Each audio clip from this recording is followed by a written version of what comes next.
So the tarot deck then is here. We have the Familiar Ways Tarot, a deck of sacred companionship. So this is very much tied to every single card, does have an animal companion, and I believe they are the companions that we see here. Now don't quote me on that, but I believe that they are the animals that we see. So here's the backs. And this is the back of that. I like that one has got goes into the deeper tones and the lighter tones, but you can see those tones in the back. That's neither here nor there, but just a note to self. And you have the more standard gold and the rose gold on the sides. This makes me so excited. Again, this is the guidebook. That's gorgeous. That's just empty at the moment, and I'll see which card. I think it's the Humpback Whale as well, but the version for the tarot, which is, yes, maybe Moon Shadow. So the Humpback Whale is in the Moon card. So that's so when we get to that, we'll look at that and see that. So now that I've gone through this all the way, it will be interesting to see if it looks like all of these animals are also here separately, which I would love to see. Okay, I'm going to set this aside because obviously it's beautiful, the same production value, but we don't have anything in the guidebook to look at right this moment. I love stuff like this where you just have this integration is so amazing and such an amazing amount of work. Okay, so let's turn this over.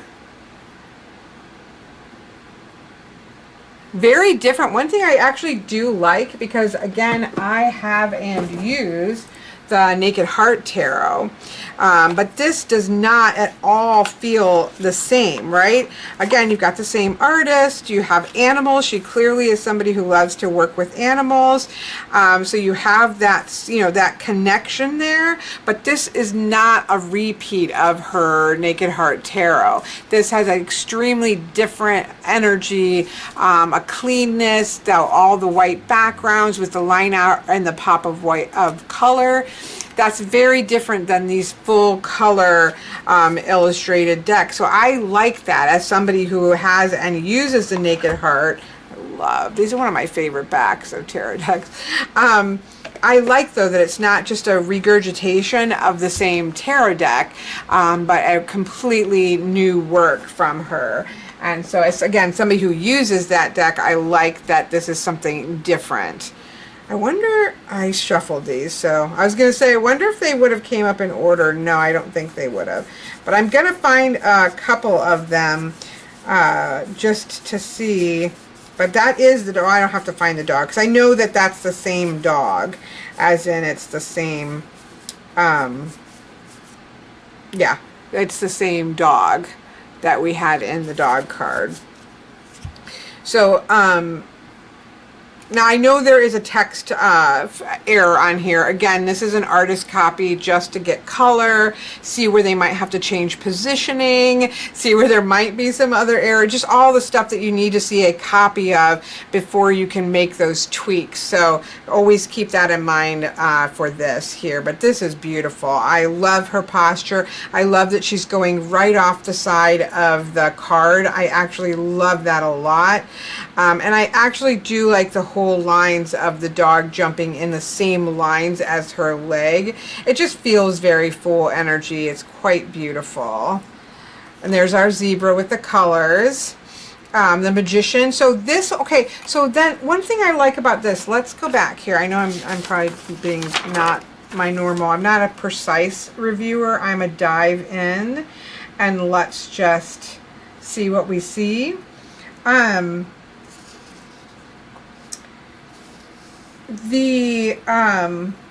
just want to see if she says anything here. The tarot deck. Familiar Ways Tarot offers a reflection of your inner self, illuminating your intuition and guiding you through the hero's journey. Its familiar companions offer their wisdom and guidance as you navigate through life's challenges. You are connecting to the universe from the outside in, as above, so below. It's a sacred tarot deck that encompasses the 22 major arcana cards, 56 minor arcana cards. The deck is accompanied by a mystical companion book, rich with messages of insight and support from familiar friends who serve as your guide. These compassionate companions help you to navigate your hero's journey, bringing in the power of the arcane to support your personal growth.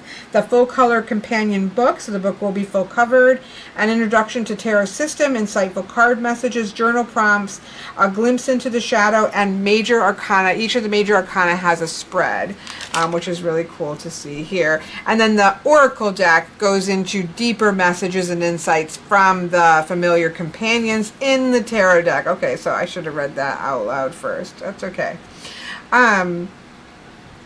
So that's what we have with those. But I like the way that she's named these, because it's not just like a keyword that's sitting there. If you see this here, it's the 0, which is the Fool's Bravery.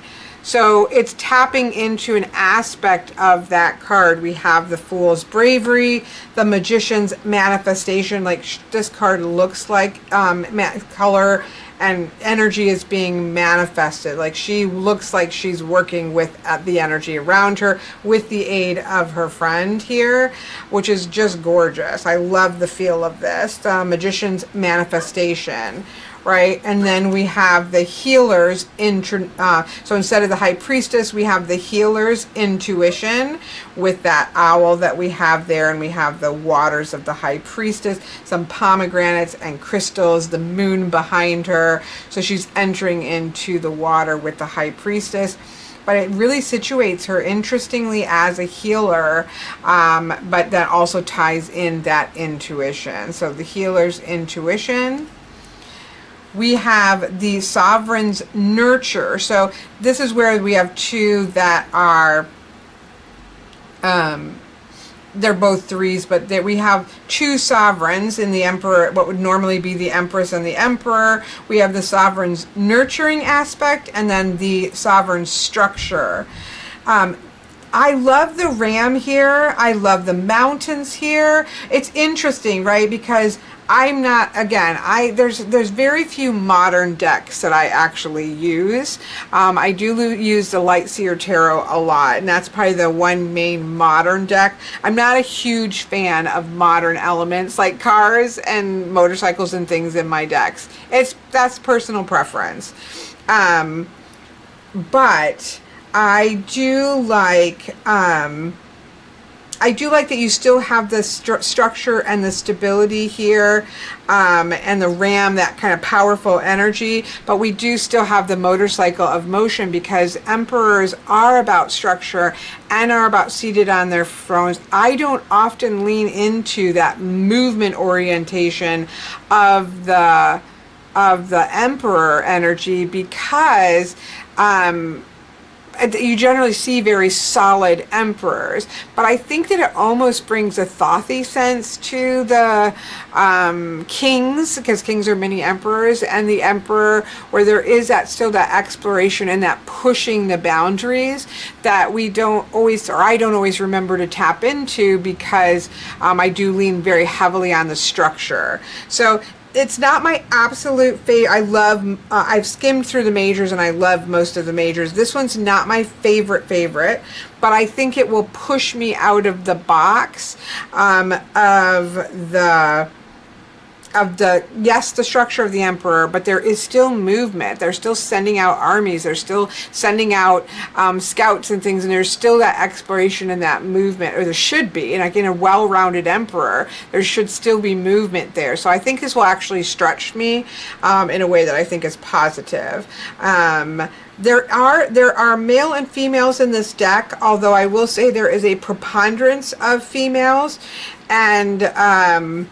and certain roles that would be traditionally one or the other are swapped. In this case, we do have what appears to be 2 females, or at least a gender fluid, which is also would be positive to have, and go with even that having structure and stability, but still being fluid and flexible. So that would be an interesting way to possibly read that as well. So so definitely playing with the traditional genders that are in a traditional tarot card, if that makes sense. So playing, so far, again, we're only, but I have skimmed again through, and I will say I think that leans more to there being females in the deck. But, you know, the traditional tarot deck leans more to the males. So I guess we're just shifting it in the other degree, and that's not such a bad thing.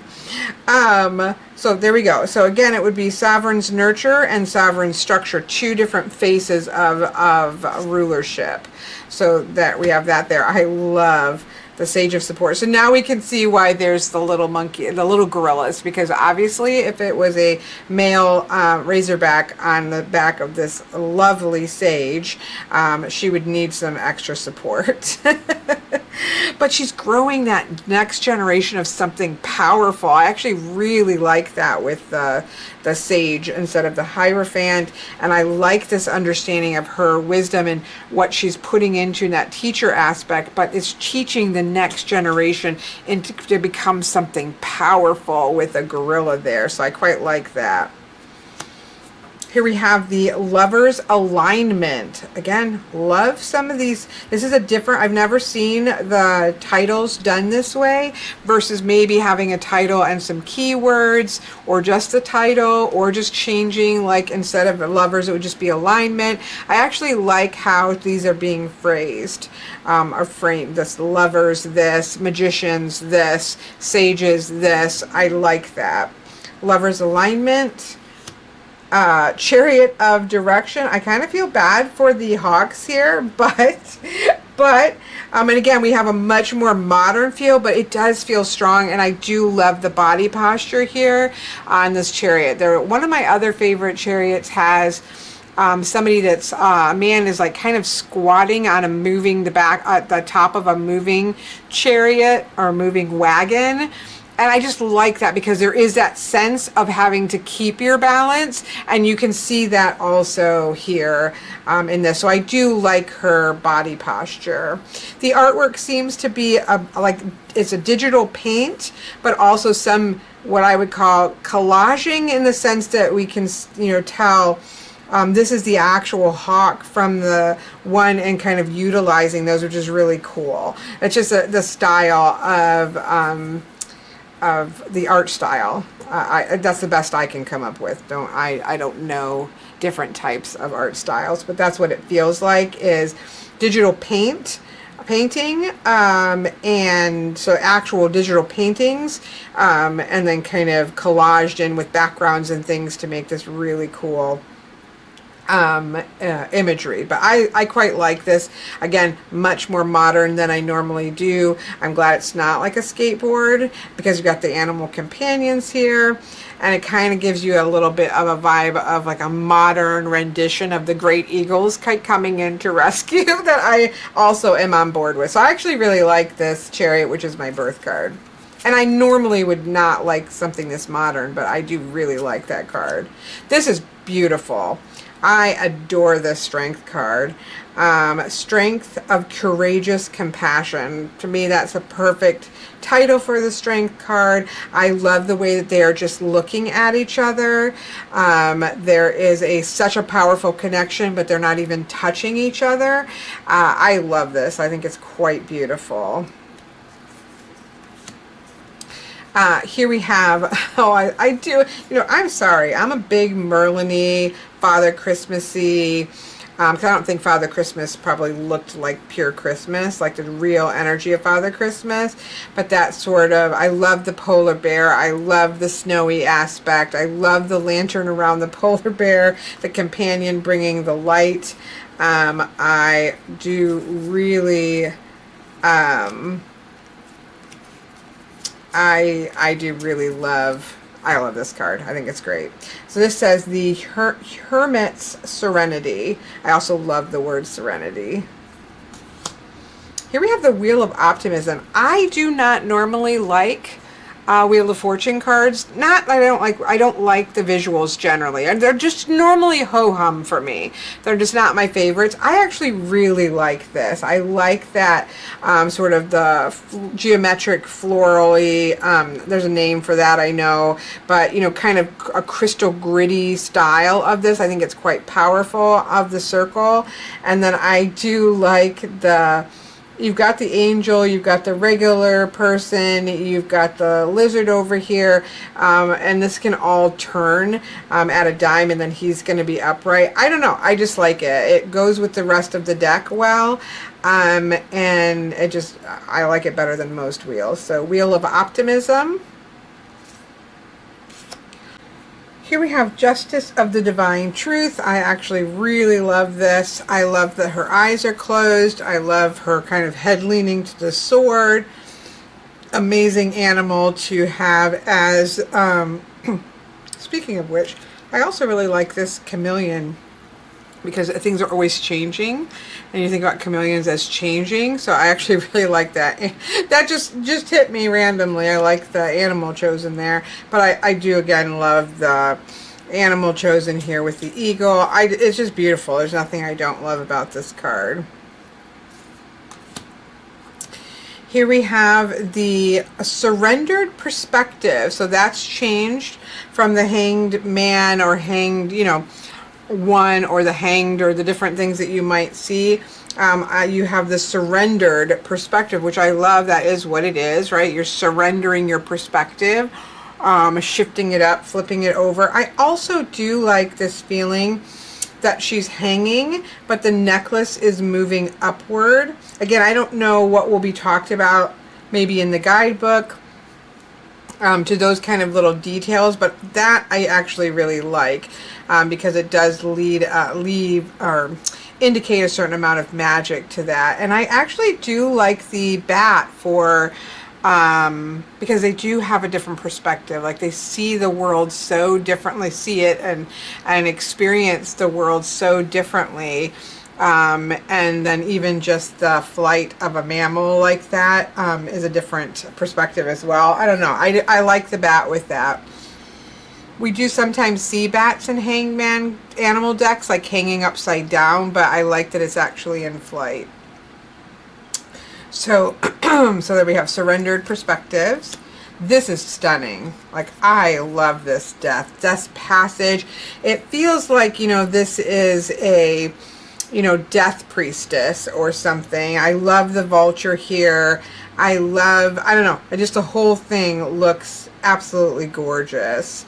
Like it's going to, somebody that's ushering people through the, you know, kind of Morgan-y type energy, but this is vulture, but that kind of ushering people into the next space, I think is really gorgeous. That's beautiful.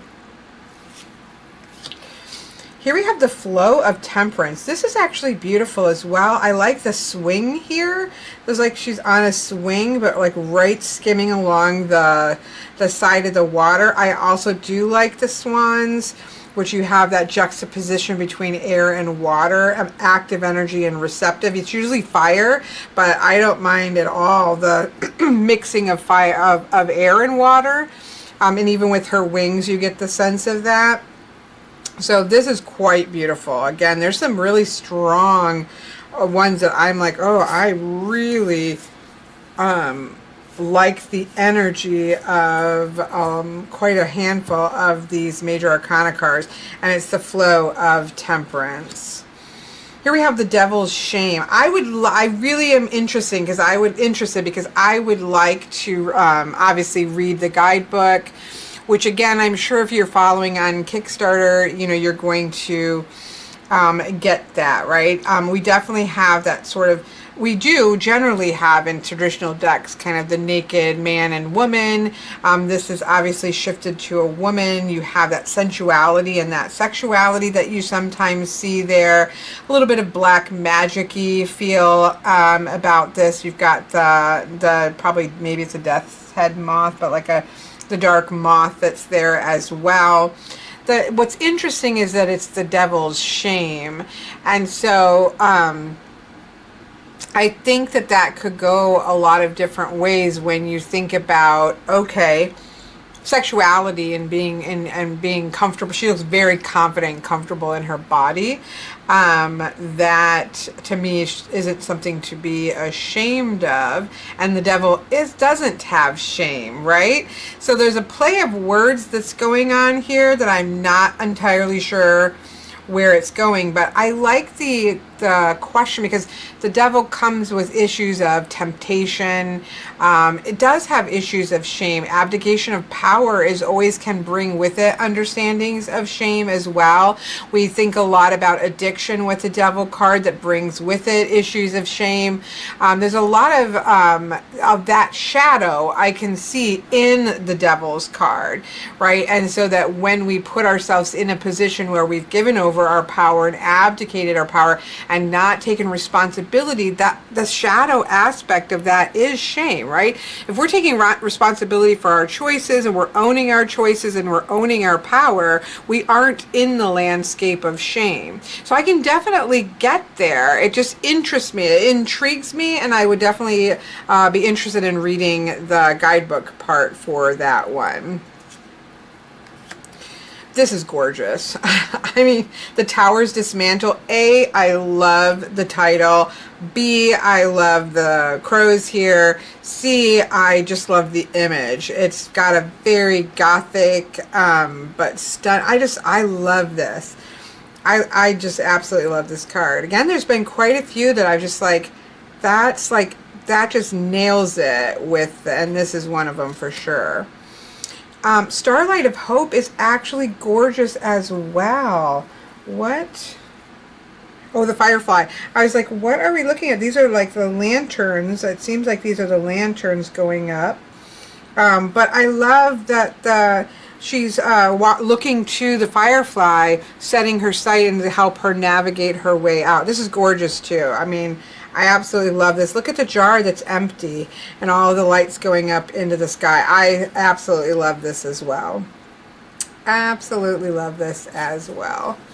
This is, again, absolutely love. I mean, I should have made a pile of absolutely loves. I started making piles of where there are, just where it feels like, again, that there's a lot more female switches, like switches from traditionally male cards to traditionally female cards. So I was starting to make piles like that, but I need to just make a pile of like absolute favorites. I love this Moon's card. This is Moon's Shadow, and here we do have the example card. So it has keywords of intuition, deep calling, and inner voice. The familiar way message. The humpback whale glides gracefully through the water with its sonar picking up slight changes of frequency, connecting to the heart of the ocean and nearby vessels, detecting danger and love. The pulsating frequencies of fear and love course through your body, transforming from shadow to light, from one moment to the next, and from day to day. They ebb and flow in tune with the rhythms of your environment and your surroundings. By plunging into the depths of your being, you can discover who you truly are, what has shaped your inner workings, and how to restore your soul. It all comes down to your choice, whether to remain bound by the darkness of the past or to open yourself to the wonders of the present. The humpback whale calls to you to unlock the wildness of your heart, to revel in the magic of song and dance and creative expression. As you unleash your imagination and creativity, your intuition blossoms, and you feel an unbreakable connection with all beings. All things. I cannot read today, apparently. So are you ready to let go of your fears and embrace the full spectrum of your being? The vastness of life is waiting for you, and the humpback whale is here to guide you. So very strongly and thoroughly brings in the energy, because this is a Familiar's Way tarot. So it definitely brings the energy of the humpback whale strongly into the card itself. It definitely is a merging of the two together, which I think is really beautiful. Like, if it's going to be a Familiar's tarot deck, then there should be, and it doesn't always work well, all the majors I've seen, I think they're really fantastic animal combinations. And in the text itself, it looks like a beautiful merging of them also. So then there's a shadow experience. There's some questions. Have you been experiencing a block in your creative and emotional expression? And if so, what might be contributing to it? So there's 3 questions on shadow experiences. And then there's a 6 card, look at the names of these. The position 1, the depths, position 2, the song, position 3, the dance, 4, the ocean, 5, the journey, and 6, the message from your familiar. I love that. And apparently, from what she told me, there is a spread for each of the major arcana cards. That is a lot of spreads into the book, very focused on specific animal energy. So I love that. That's gorgeous. Again, absolutely love this image and the animal. I love this as well. Like, he looks centered and happy in self, right? Sun's self energy is absolutely gorgeous. I love his face. It's not a naked baby. We have the horse and the sunflower, but we don't need a naked 6-packed baby. He looks joyous. He looks centered. Even as he's kind of like, he looks like he's kind of fallen down and then the horse is coming to check him out. There's just a joyfulness about it, but it doesn't have that baby aspect that never has worked for me. Again, it's traditional, but it's not my thing. This is beautiful. I really like the energy of this Sun's card. Release of Judgment. Again, this is stunning. I love this. I think it is a beautiful interpretation. I love the reflection here as he's looking backwards, but then you have that transformative energy of the butterfly. Like, that's perfect. Like, that's really genuinely perfect for me. I think it's gorgeous. And then we have the World of Cosmic Integration for the World card. This is beautiful. It kind of has an echo of the traditional shaping and opening that's being formed between the 2 bodies here. I like the entwining of the flamingos here, and sort of the dance of the flamingos, and then the dance of the universe with the planets overhead. It's quite beautiful. So yeah, and that's the major. We're going to come back here in a second. Let me just talk about these for a minute. So piles. I'm like, these are ones I absolutely love, and this one's very surprising because, again, I generally don't like modern looks. I do really like this, especially with the gorilla and that teaching the strength that's going to come forward. I absolutely love these cards. Like, I think these are just beautiful expressions, and it's not that I don't like the other ones. My probably least favorites are just these 2, and I love this, but the art does seem a little bit slightly different than the rest of it. And again, I think I'm going to learn something from this card, but it doesn't 100% speak Emperor to me, but I think it actually should, so I'm not holding that against the card itself. And so it's really none of, and again, same thing with this. I feel like there are ways to dive into these that are going to shift some ways of thinking on these for me, which is always good, right? It's good to be pushed out of your comfort zone with cards. And again, there's actually nothing wrong with the, this probably is, I love this. I don't maybe absolutely love it, but I love it. There's nothing I don't like about it. So it's like most of these are really good hits. Now, for me, there's only in the major arcana of 22 cards, there's only 4 that are male. I love the 4 that we have male figures in. There are 1, 2, 3, 4, 5, 6 of them that are traditionally male figures that are not male figures. These are traditionally female figures that would normally be there. And I will say for these, I think they're traditionally not important to me, truly, and I feel like either that or they're ambiguous, which I also really like the ambiguity. Obviously in the devils you normally have either a devil creature, which we certainly see here, or you see like a devil creature and a male and a female. This blending to this doesn't bother me. Again, here, this doesn't bother me. There's generally somebody falling, but it's not really about the people. This is traditionally, I think, one of the archangels. I'm blanking on who the archangel is, but has definitely shifted to generally seeing women there. And death again is generally traditionally a skeleton, so this is, to me, works very beautifully as a passage. But all together, it ends up being quite an overwhelming in terms of a feminine feeling, powerful. So again, not actual.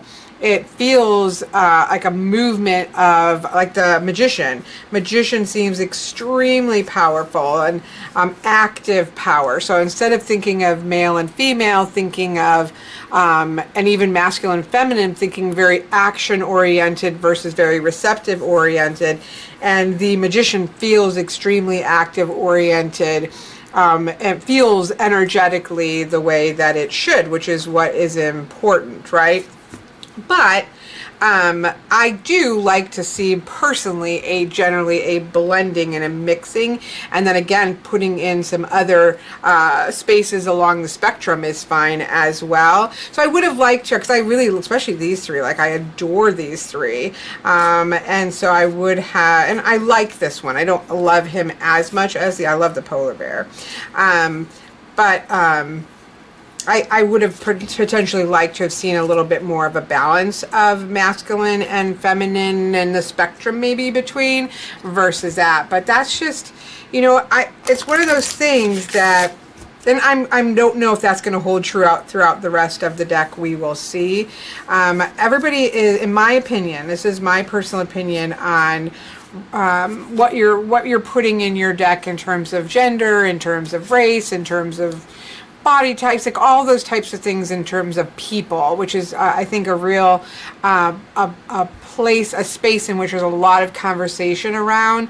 I don't personally believe that it is any artist's job to paint my perfect tarot deck or create my perfect tarot deck.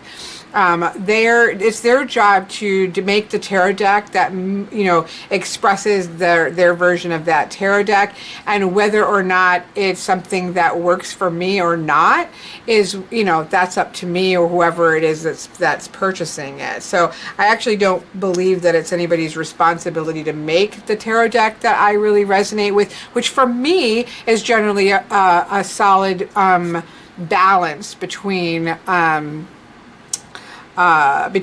gender representation. Again, adding in some spectrum is, I think, the key there. And again, the traditional tarot deck is not balanced in terms of even straight gender, right? So yeah, but there is definitely, so that, does that make it feel feminine?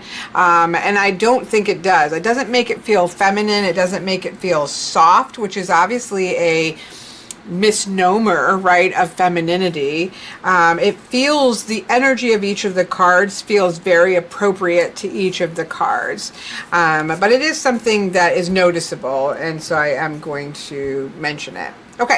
Okay, so now we are to our minors. Now the minors in this deck are different, right? So we have four, let me pull out the piles here.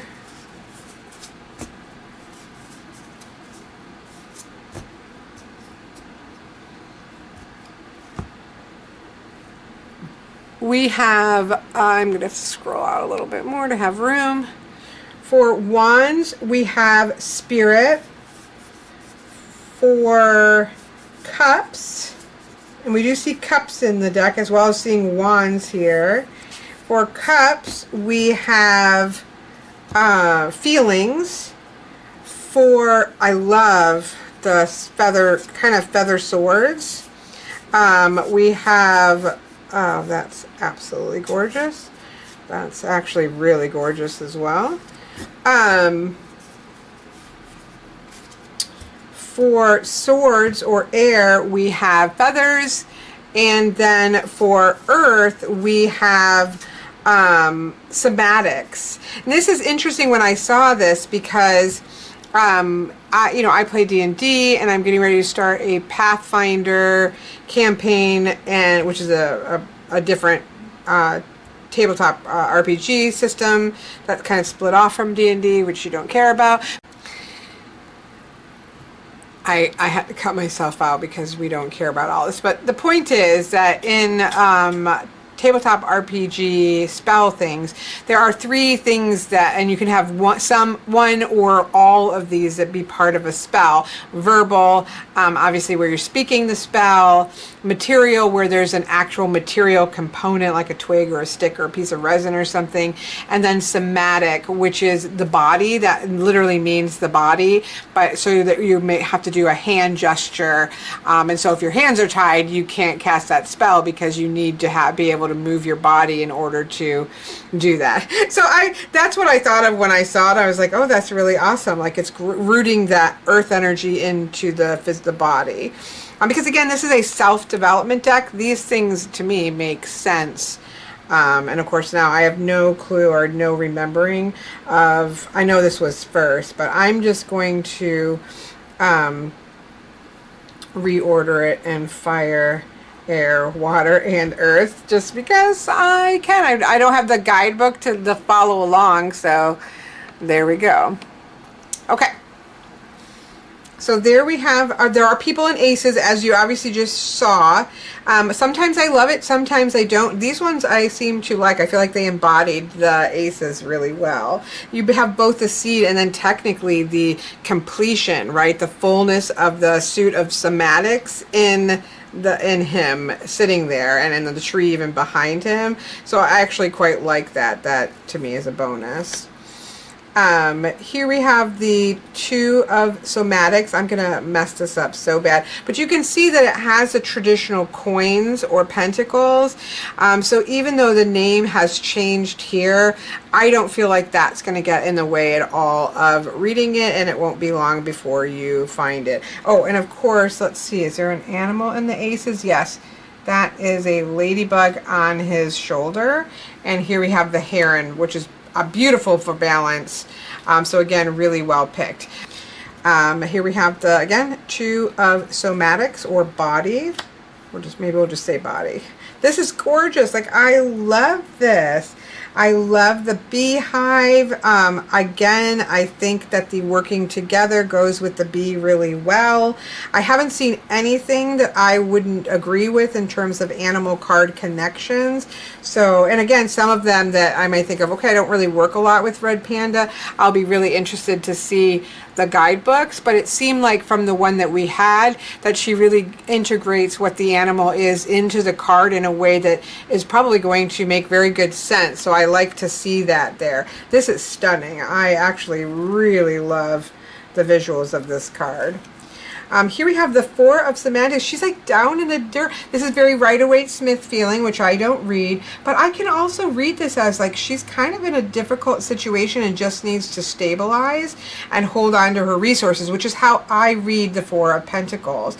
And I do like the mud with the pig and her and that sense. So very Rider-Waite-Smith, but also very readable for me. And I do like, again, her body posture, because she doesn't look like she's, I don't like the greedy looking Four of Pentacles or Four of the Body. She's like clutching to her body. It really does seem to root it into her body, and I quite like this. I really do love that.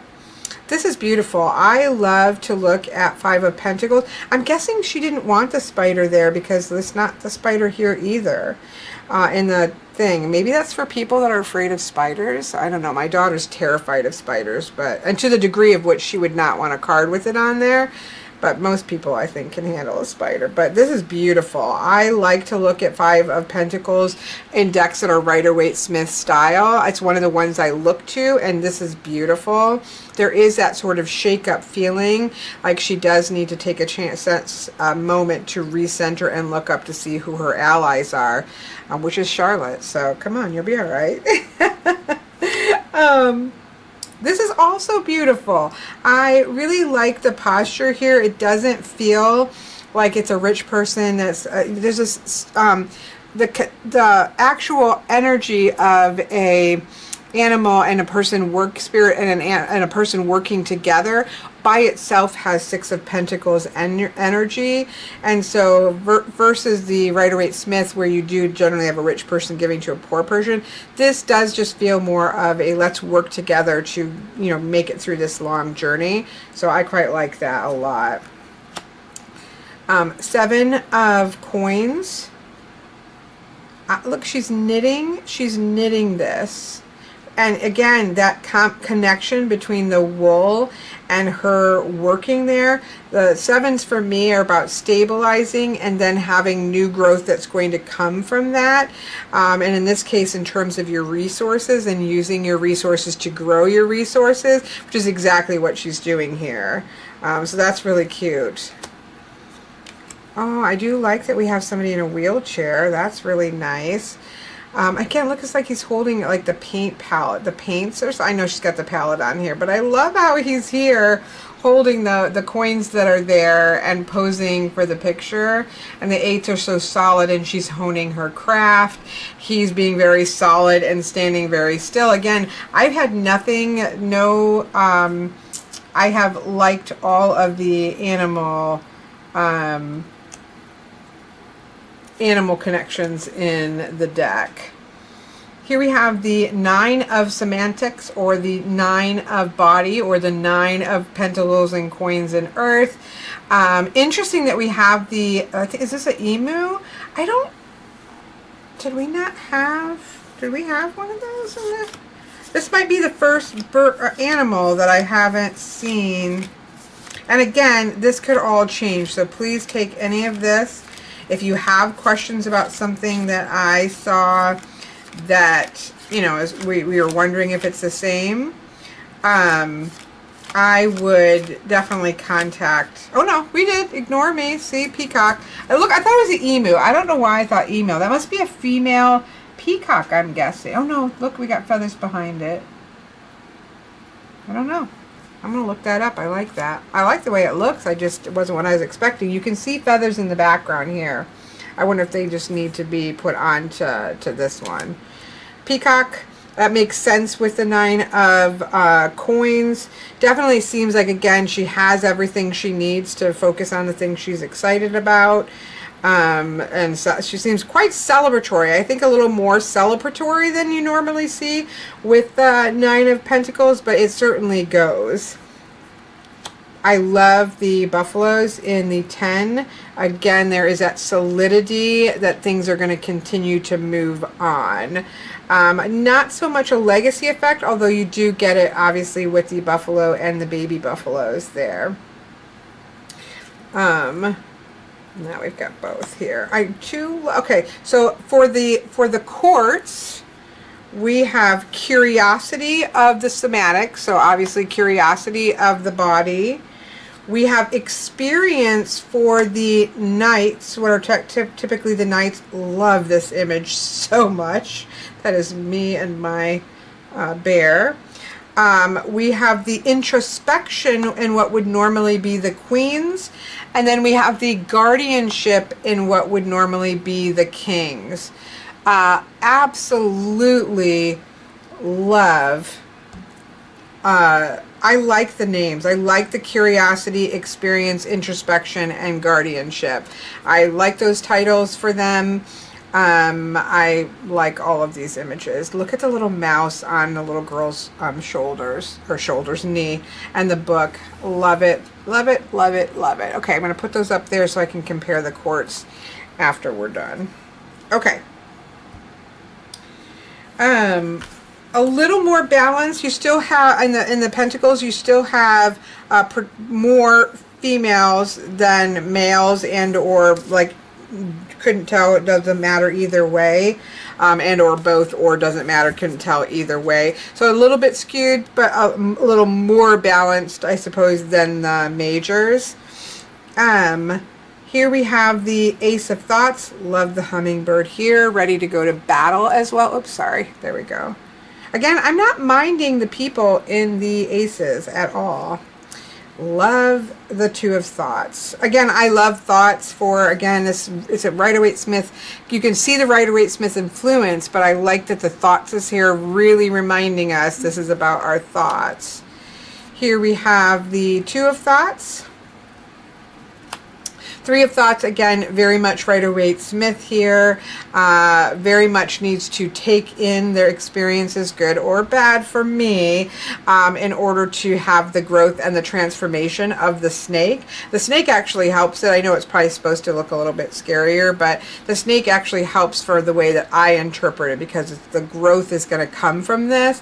She's just got to process it all. That's how I would approach it. Very, very Rider-Waite-Smith imagery, which isn't my favorite on Three of Swords, but I understand it, that's the system that it's based off of, and there's nothing wrong with that, and I can definitely work with that.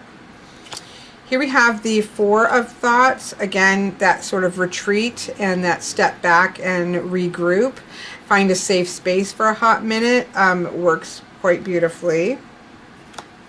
Here we have the Five of Thoughts. We have the sharks in here, which I think is really cool. Both for that sort of tenacity, the not knowing what's going to happen, a bit of that fear factor and shake-up factor in the Five. I think that works really well. I actually quite love the visual. She looks very intense and looks pretty awesome.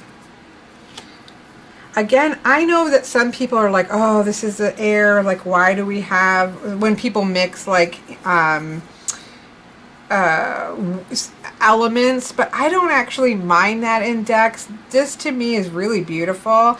She looks like she's coming up for air, which I quite like, and I do like the fluidity and the movement that we see in the Six of Thoughts. So this works for me. I hear this a lot in reviewing decks, where people will be like, oh, why are there, you know, water, some kind of watery things in like the Pentacle, any kind of water creatures in the, I don't necessarily need like all of the cups to be sea animals and all of the, you know, earth to be earth animals. That's a way to go, but it's not necessary for me. I actually quite like this. For me, she looks like she's coming up for air, and I think it's quite beautiful. Here we have the Seven of Thoughts. Quite interesting. Normally something's being stolen.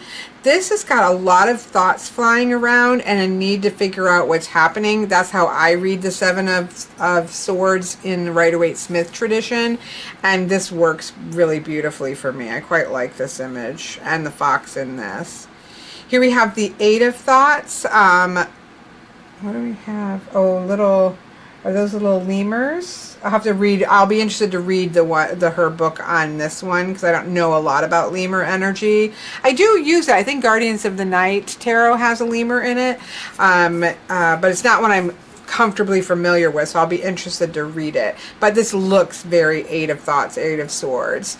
What I like is that he looks very restricted right now, but he looks calm, like he's going to sort himself out. He's going to do like an escape artist thing and get out of this situation. I feel like he's going to. I think he's using the power of his mind. So I quite like this. We do have a gender flip here, where almost always we see a female, not almost. I don't know that I've ever seen a man in Eight of Swords, but we have that gender flip there, although I will say the rest of the swords has been very solidly female. This is really, I do like this with the monkey. That does feel very Nine of Thoughts, and a little bit chaotic. This definitely is, again, Rider-Waite-Smith Nine of Swords, which can be very overwhelming, and this looks overwhelming. I don't generally have a big problem interpreting that in the way, because it is both positive and negative to have all of that swords and air energy and thought energy, but it is generally overwhelming. So it's not too hard to lean into that here numerologically with the Rider-Waite-Smith, but that definitely has that look. This is stunning. Again, I don't need a dead person on the ground. It doesn't speak to the Ten of Thoughts, the culmination of the suit of the mind. This is really beautiful. Like this is up there with absolute favorite Ten of Swords for me. She looks like she is contemplating all that she has learned, all that she has gathered, all those swords out there. This to me is literally about perfection for a Ten of Swords. So I will take I really, even this, like, that's to me is very Rider-Waite-Smith and not my favorite. I will take and work with this to have this, because this is perfection. Absolutely. Again, nobody has to make a deck for the way that I see the cards. Nobody is required to do so. But, you know, I am obviously looking at decks in the way that I am going to work with them. And so this is stunning. Absolutely stunning. Very predominantly female in the swords, very much so, other than the one until we get to the quartz, obviously, there. But it's gorgeous. I really don't have a lot of complaints at all. And my complaint isn't not a complaint, because you're allowed to make a Rider-Waite-Smith based deck. It's just, you know, me looking for something that works. I love the parakeet in the Curiosity of Thoughts. I love this little guy who is like dreaming of being a pilot, and the plane up in the little plane in his hand. Like, this is adorable. Both of these are such page energy. I love it. Here we have the Experience of Thought. Again, we do have with the Knights, we have riding on an animal companion, so that's beautiful. Here we have the Introspection of Thoughts. Again, that's really stunning. The magpie is interesting to have there as well. And then I also really love the look of this one with the Guardianship of Thoughts and the woodpecker. So again, I really do like the animals that are being chosen on these cards. That brings us to another ace, and here we have the Ace of Feelings. Here we have the Two of Feelings, kind of feelings coming together. We've got the ducks that are here, very watery. We've got the kind of melding of energy up in the air, the refraction of water and air in the rainbow. So it feels, again, like a good standard Two of Cups. We have the Three of Feelings here. Again, there's a joyfulness here. Oops, I was not watching and it did not film. I think I have hopefully I've backed up correctly. I'm just going to start fresh on this one because I finished this suit, but we're going to back it back up here. I was saying that I actually, this is what I would think of as a typical Three of Feelings or Three of Cups. I think it works really beautifully. I like the goldfinch energy here. I think it's a sweet rendition. There is a joyfulness and a playfulness that I think is really sweet. I do actually really like this, right? It is, again, I don't read Rider-Waite-Smith straight, so you have a little bit of that boredom and not wanting to look, but I actually really like, because for me, 4 is about stability. And so this is stability of feelings, right? And I actually like the hedgehog of setting sort of boundaries, and even the boundary making of the cactuses, that I actually think is good in a 4 of Cups in the way that I interpret the 4 of Cups. So this works quite well for me, even though, again, you can really see the Rider-Waite-Smith influence. I think this is gorgeous. I like the stinging of the jellyfish. I like the entanglement energy of the jellyfish, and there's a bit of a chaotic feeling about the image. I think it's an absolutely beautiful 5 of Feelings. Love it. I love this so much. I love the old style bike. I had one. I was sad to have to get rid of it. I love the bike. I love the shadow of her as a little girl. That is amazing. Perfection for a 6 of Cups or 6 of Feelings. Love it. This is just sweet. Well, I do like her big floppy hat covering her eyes like the Highland cow. But what I do like about this is that instead of actual items, you just have this sort of different colored smoke. And so, because everybody's things that could distract them are different, so I quite like that. Find the one thing that you're really searching for and reaching for, and not get distracted by the other things. So this is cute image wise, but I do functional wise, I like just the colors there. I absolutely love this. I think wolves in the 8 of Feelings and heading out on the journey, and especially like a difficult trek like this, I love everything about it. I love the wolf looking back, like has your back. I just love that card. I also said I love this one. I was one of those kids, and even going into adulthood, if I'm in a pool, I do like to go sit at the, go sit cross-legged at the bottom of the pool and like look up through the water. I don't know that that's actually what she's doing, although I feel like it because look, like you've got all these starfish, so I think that's what it's kind of alluding to. If not, it doesn't matter because that's what I see. And I really love that for that wish fulfillment. It has a magical feel to it. And then we have our 10 of feelings or 10 of cups, happily ever after. Everything is as it should be. A very strong sense of connection and interconnection with the entwined necks. It works, right? It works as a 10 of cups. And then for the curiosity of feelings, I love this. I love the making the sand castles, the experience of feelings, getting out there and experiencing life. I think that, and you do get a sense of joyfulness that you often see with dolphin cards and dolphin energy, but it's out there like in pursuit of things, which I too quite like, and experiencing life, not just thinking about it, but getting out there and experiencing things. The introspection of feelings, which is on the outside of the box with the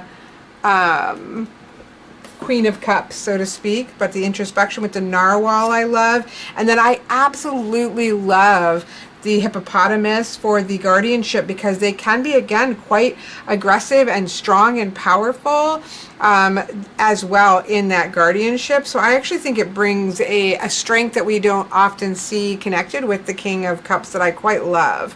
So far, and I have peeked ahead because, again, the camera, although I haven't seen all of the next suit yet, but it looks like with the quartz they've done, or Jillian has done, all males for the kings or guardians, all females for the introspection or queen, and then two males, two females for the experience, and same with the curiosity, which I quite love. I do like my court cards to have that balance. That's just me personally. So here's our last suit then.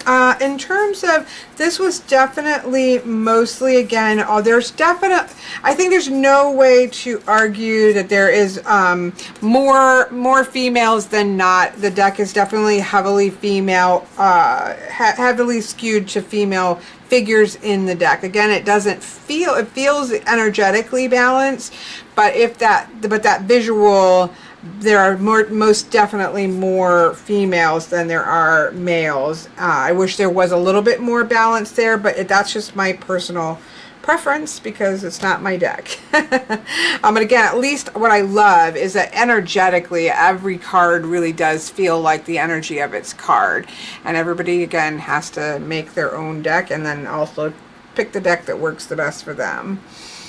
Here we have our Ace of Spirit, which is fire, which I actually quite like the use of spirit for fire. I think some people would go with it for cups, but I really like it for fire. I think that works amazing.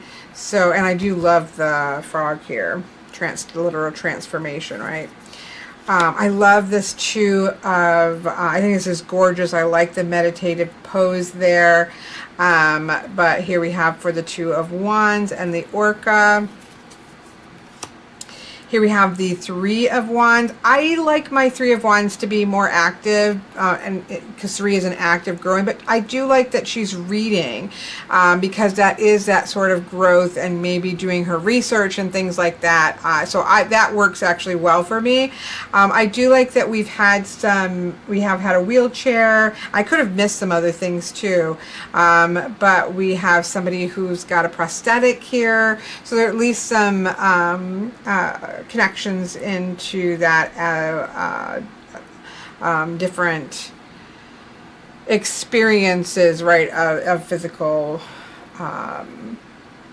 impairment that I think, and not seeming to be an impairment, and just working with that. So I think that's quite beautiful. But again, this feels like a typical kind of waiting card of the Three of Wands from the Rider-Waite-Smith, and you can even see ships in the background. But the fact that she is reading and researching puts that into something that really works well for my way of reading them as well. So I love that. Oh, this is adorable. I love this. They're out camping and there's fireworks and their little feet in socks. And the grasshopper here, absolutely love that 4 of Wands spirit. 5 of Spirit, a little bit more competitive here with the, I'm assuming these are donkeys. No? No, these look like little cat. I don't think we have that. I said that the last time and we did, but let me, I don't know. I would say donkeys, but I feel like their ears look like cows. No, because that's the donkey. That looks like a different cow card there. I don't think we have those. And I think this is the first one. But I said that before, and then we did, so I'm not going to say, and look at the grasshopper from the thing. You can definitely see, okay, here we go. There, see, I just need to trust. I need to trust Miss Jillian. It's the oryx. See, now I can see their horns immediately as soon as I say that. You were all probably saying, Kelly, come on now. But there you go. Ignore me. I was wrong. I think it's awesome. Bam, we're good. This is absolutely beautiful. It has a very Pele feel to it, doesn't it? 6 of Spirit with a horse in the background. Beautiful, beautiful. What's going on here? I'll be really interested to see the guidebook here. Like, what's happening here? This looks extremely powerful. I am definitely curious to see what is here, because it feels like it's very powerful. Again, just reading this, we have the 7 of Spirit. It's like finding your foundation and then sort of being able to have that growth and releasing that energy upward. With the powerful transformative energy there. But this feels really strong, almost like they're like doing a remembrance, or sort of finding their foundation and sort of releasing like a spirit forward. I don't know. I really love this card, but I want to know more about it. Look at all of this is adorable. Again, I don't read the 8 of Spirit as swiftness, because for me it's like a mastery, but I have to say she looks like she's just striding along with this energy. She has mastered it. Doesn't matter how fast it goes.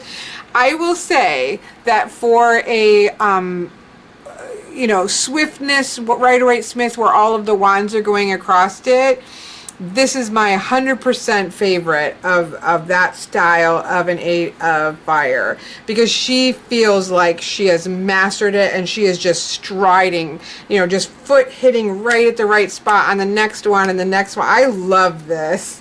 Absolutely love it. Again, I don't generally like the 8 of Wands going like that, because it's solidity and mastery, but she's solid. Her feet are on this wand, like bam, nailed that one. Love it. Absolutely love it. Look at how strong that is. The wands are very strong. 9 of Spirit.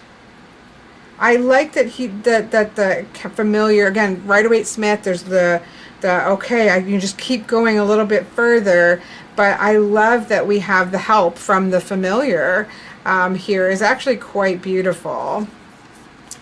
And then we have the 10 of Spirit with, I really like the cloaked figure there in the back. But you know what it makes me think of, to be honest, is Gandalf, because it kind of has a cloaked figure and like almost like all the fireworks in the back at the beginning of the movie of the Lord of the Rings movie, or at the beginning of the Hobbit movie. So it does make me think that. But I like the dark clouds as well. I'm at the perseverance and the keep moving forward. And then we have the curiosity of Spirit We have the experience of spirit. Gorgeous. Introspection. I love all of the sunflowers. And then we have the guardianship of spirit there. I'm not sure that I love his crossed arms, although there is that thou shalt not pass feel, which I think also works as for a guardian that says, you know, I'm going to use everything at my disposal to hold this space. So I might take that back. At first I was going to say he feels a little closed off, but it's a guardian, and it kind of, I think it might actually work. I'm going to step back from my words. Okay, so there we have all of the cards. I'm going to zoom out. Yeah, it looks like there are 3 girls and 1. I do wish, again, everything else is like there's 2 guys and 2 girls here, all females, all males. So I do wish there were 2 boys in the spirit, or in the pages, but I do love the energy of the pages for sure. They're all of the courts. I actually really like the changing of the titles of the courts. I really like the animals that have been chosen, I think, have been fantastic, and this often fails. Again, in my opinion, this often fails in animal decks. I actually do not like, okay, let me pay attention to what you're doing. I actually do not like, generally, or I don't often love animal tarot decks. They often feel like you should have just done a tarot deck, or you should have just done an animal deck. I've said this more than one time. This does shuffle really well. Again, it is gilded edges. You kind of have to get them broken at the second. But this shuffles for, again, the cardstock is matte, but thin and flexible. It feels amazing. I really like the shuffle of this. Does that matter to everybody? No. But to me, as a riffle shuffler, that feels fantastic. Fantastic. Whoops. Doesn't mean I'm gonna perfectly shuffle them all the time. So what I was saying is that there are very few, like I love Guardian of the Night Tarot. That is an animal tarot that I actually think does an amazing job. They support each other really well. I also like oh my gosh, I can see it, the one by Paulina Cassidy, which is like a pastel color one. I can't see the title. That one does a really good job. Those are the only 2 I would say that I just really love the combinations. And it doesn't detract from the tarot, and it doesn't detract from the animal. This feels this way. There was nothing that was jarring about the animal familiar with it. It just seemed to be what it's supposed to be doing as a familiar. It's coming in to support. It's coming in to guide. It's coming in to kind of make sure you're going in the right way. And so that's what it felt like. So, and I didn't feel like the animal was diminished either. So that is pretty awesome. Why am I shuffling this much? I don't know. But let's just see it all laid out, which I think is going to be stunning because the artwork is absolutely stunning. These are ones I wanted to mention things on. Okay. Again, I have decks that have people in the aces. It's not, in broad strokes, I would say I prefer to not have people, but I have a couple decks that do it that I actually like it, and I have to say that they feel like the energy of their ace suit. So I am actually not minding that at all. Past, present, future. I really love this death card, along with the animal companion one of the vulture. Like, that is so powerful. Though both of those, like, that's a powerful combo look. I love that.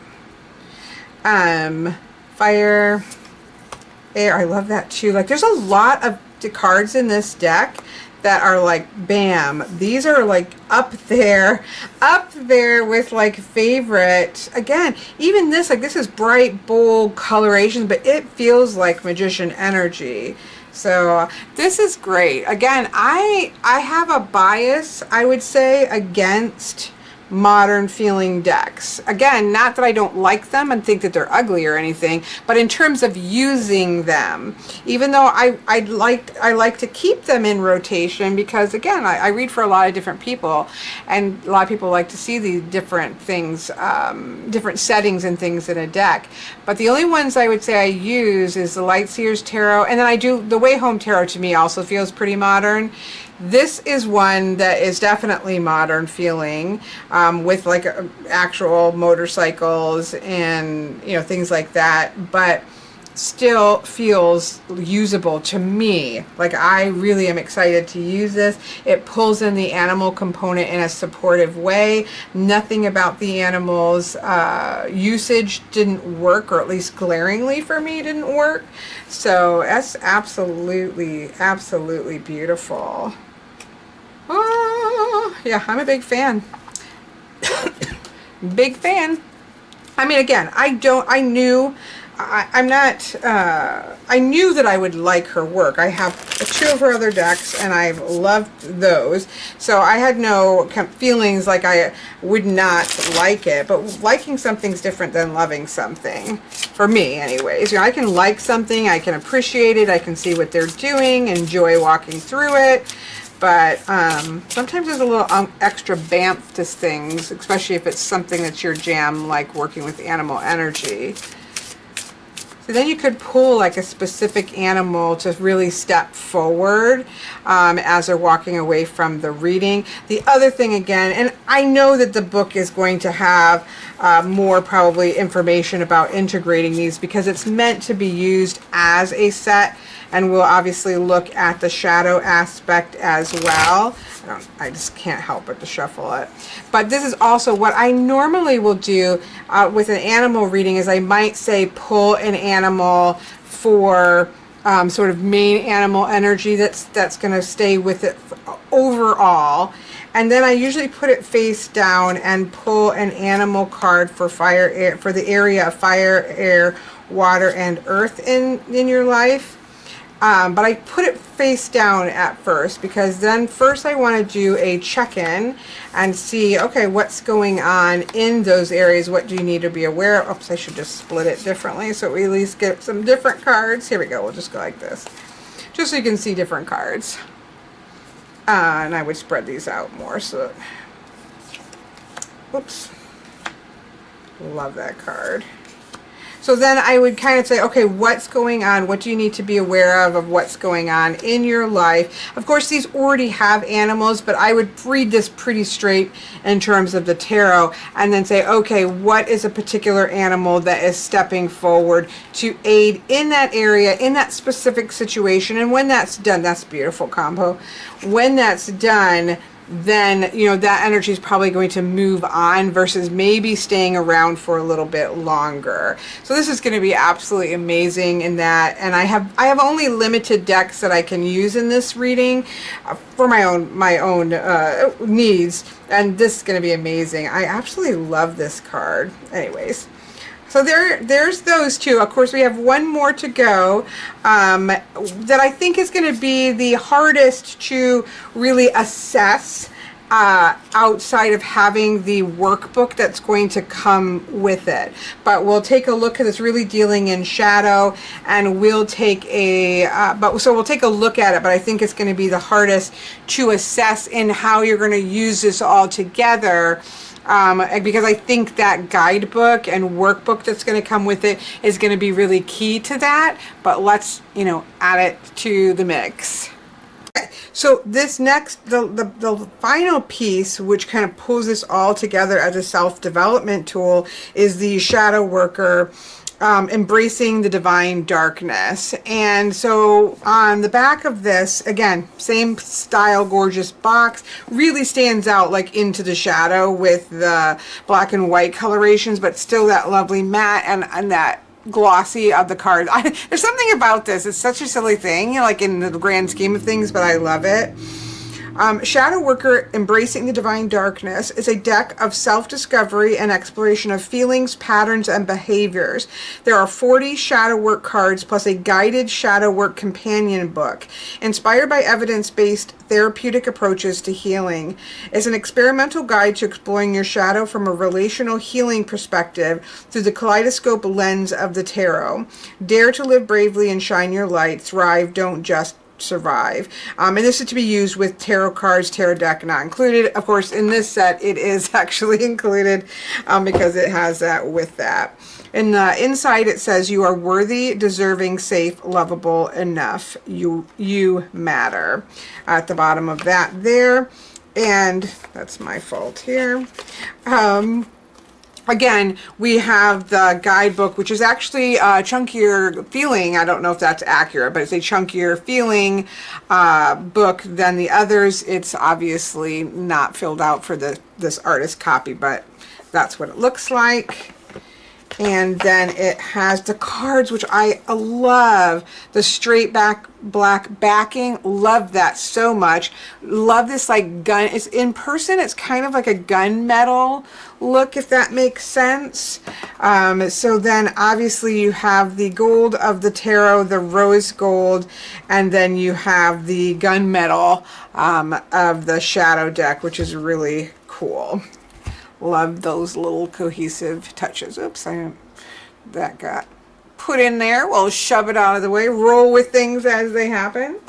So I'm going to read from, let's see, it says here, I think I have like a table of contents here that can help us. Yeah. So we have like a table of contents here. There is, what is the shadow? Healing the inner child, how the shadow was formed, the unknown, the known, and then goes into the team of protectors. The who and the what are the shadow team of protectors.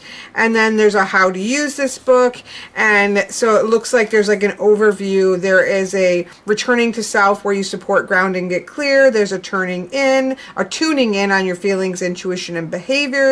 Noticing the inner critic and protecting the inner child, and then unwinding relational tension seems to be sort of the pattern here. And then there's going to be intention setting and calling your guides there are going to be shadow work practices from approximately page 60 to 300. So it looks to be approximately a 300-page guidebook focused on shadow work and utilizing that through the tarot and through the guides of the familiar as well, which I think could be very powerful.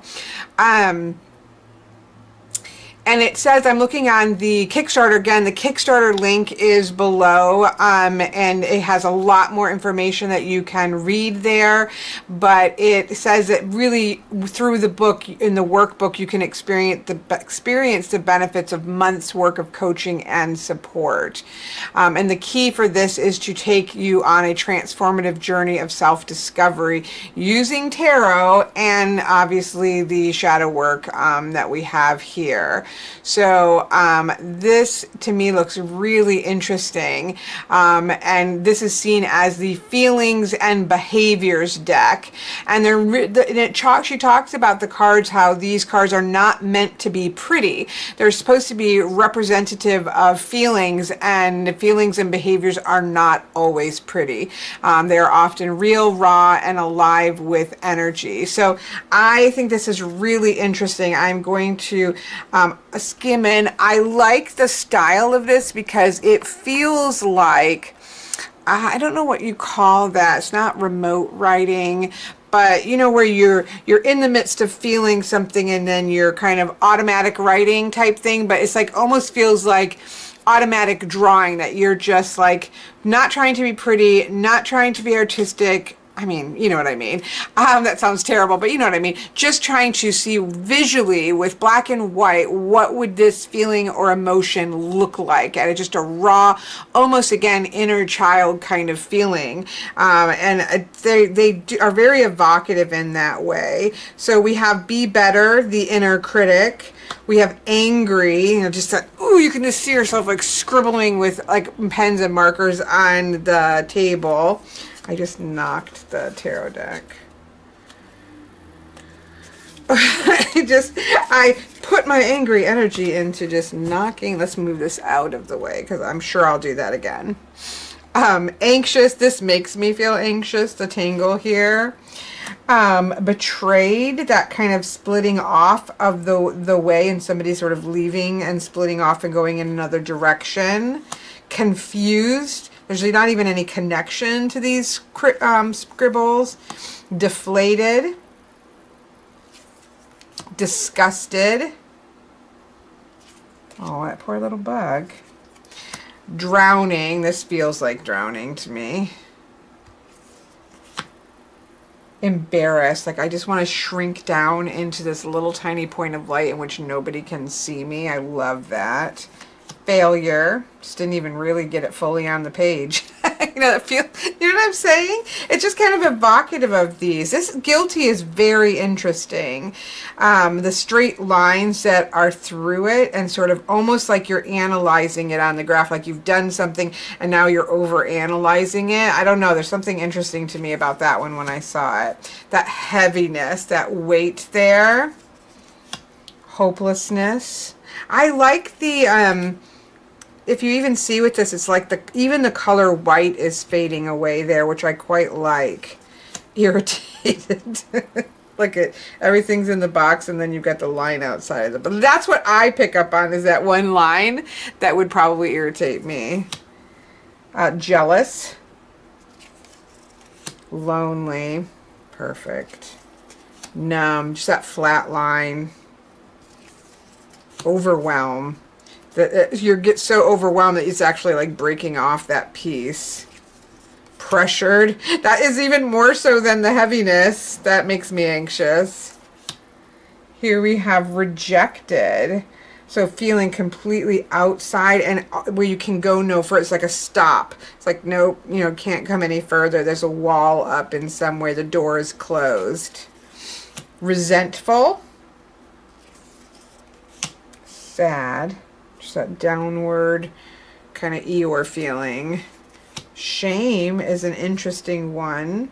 Kind of get on the waves of shame. Trapped, yeah. See, these kind of ones I don't even like to look at. I'm claustrophobic, and some of the ones, the appropriate ones that I've seen that make me have that like claustrophobic, like I don't like the feel of it. That's exactly how this makes me feel. Unheard, like it's like pieces trying to get out, but it can't even get out to be heard. Unsafe with the teeth. Unseen, just pure black, like you don't. You're not even seen at all. Weak, it's all kind of getting erased and crumbled.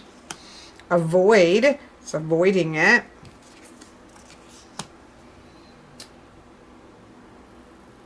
I can't read this. I would probably say to her to make this a little bit disassociate, or I think it's disassociate. I would say, and just again, this is an artist copy. I would say this to her. I would say this, and even maybe this one with the distract. I actually like the colorations going in and out because to me it also adds to it. But this is almost so much that I can't read it. Again, artist copy. I am sure those are the things that are going to get addressed. But that's disassociate, and this is distract. Here we have escape, fight, that kind of coming together of two armies, freeze, panic. Yeah, I would probably just pull those up. If it was me and I was assessing this for any changes, I would just pull some of those muted titles and make them a little bit for those of us who have poor eyesight. I think this is people pleaser. Yep, there's all like trying to please everyone. I really like that image. Repress. Shrunk, I think. I think that might be shrunk to a very small point. It's hard for me to read that. Shut down. I like that. Again, I wouldn't change this. I would just brighten it. And then the startle, like, oh, I got startled. So obviously, again, these are feelings and behaviors that you would be working with in conjunction with the workbook, in conjunction with the tarot. And then there would be things that will help you to utilize these. Same cardstock. I love the straight black backs. I hope that that stays. I'm assuming that's not going to change because that is amazing. And I love the gunmetal. Like, I love everything about this. The only thing I would tweak was some of those more muted titles. So again, I am sure that you would maybe be pulling this. Don't, please, I am not a shadow work coach, so I have no clue, but you might be again working with your inner critic and pulling some tarot cards and pulling, you know, you might get some I would maybe get some cards that is going to give me some information about that, and then maybe even pull, sorry, I'm just randomly pulling things and need to zoom out.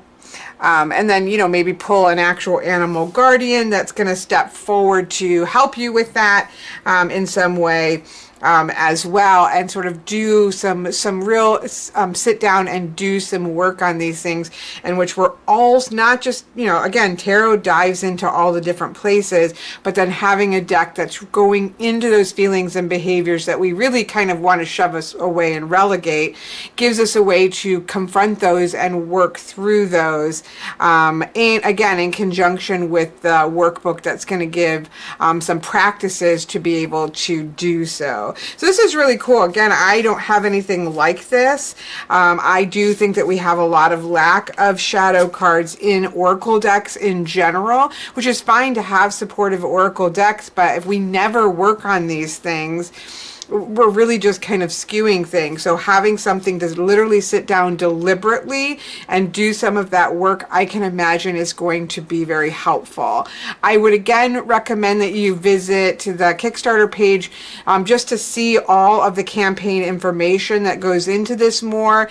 And I'm assuming as the campaign goes on, there will be more sort of information released about the guidebook and what kinds of things that you might expect to be able to do with this whole set as a whole versus versus whatever benefits you can have to them one by one. I actually used last night, after I had done a walkthrough of these decks, I used this tarot deck in a reading with my my own story in color, because I use Lightseer Tarot a lot, which is nice and bold, and I use it with my Lenormand deck, and this actually worked really beautifully with this as well, which is great for me because again, I have specific deck or readings, like a Get There reading where I use the two, and this was really quite a joy to use for that. So I already got to have an opportunity to use the deck in a couple readings,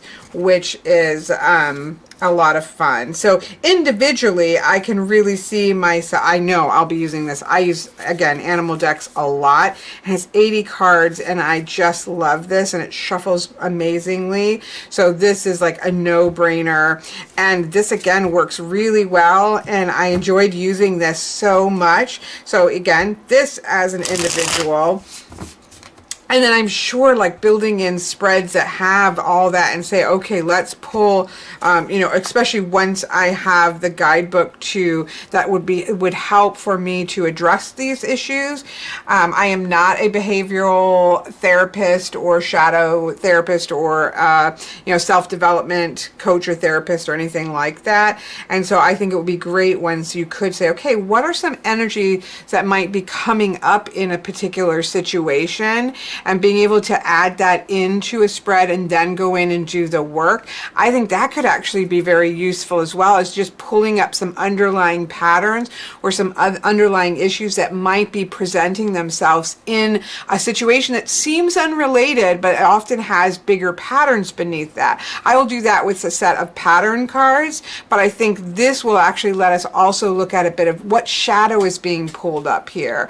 Also for my past life readings, like what shadows are being pulled up from this past life is something I work with a lot, and I think this deck would be amazing for that as well. So for me personally, I feel like there's a lot of individual ways that I could utilize these decks, and then I know with all of the resources being offered with it that there's going to be a lot to be able to do with this as a set as well. So I was really excited. Again, I have some biases to Jillian.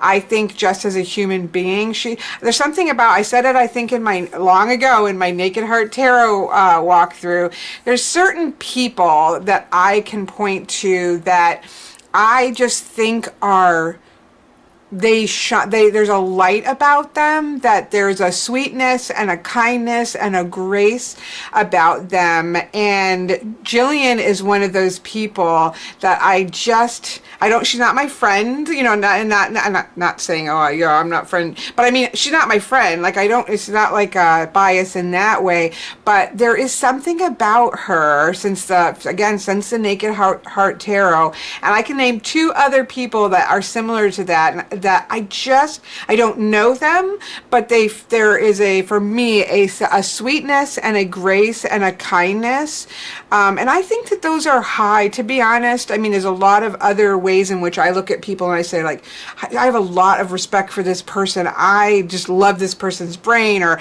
this person's creative drive is just out of this world. Or, you know, there's a lot of ways in which I, you know, feel XYZ about other creators, but there's this couple people where there's a kindness and a grace and a sweetness to the energy that I think means something, and she's one of those people, one of only what I would probably say of 3 other people that I don't know, but I just have this feeling like this is a kind soul, and that is I feel like that's a high compliment. I'm even getting emotional, and I don't even know Jillian, but there's just certain people that they just exude that, and I feel that about her, and I have loved everything that she's put out.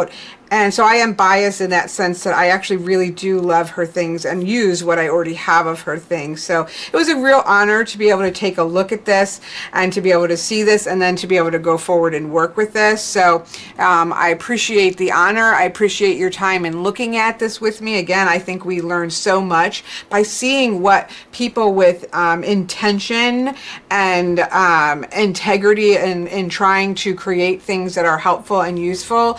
It's just always a pleasure to see what people are doing out there creatively and in this world of divination as a self-development tool, which is this is most definitely focused on. So great honor. Thank you to Jillian for the honor, but also thank you to all of you for the time and taking a look at this with me.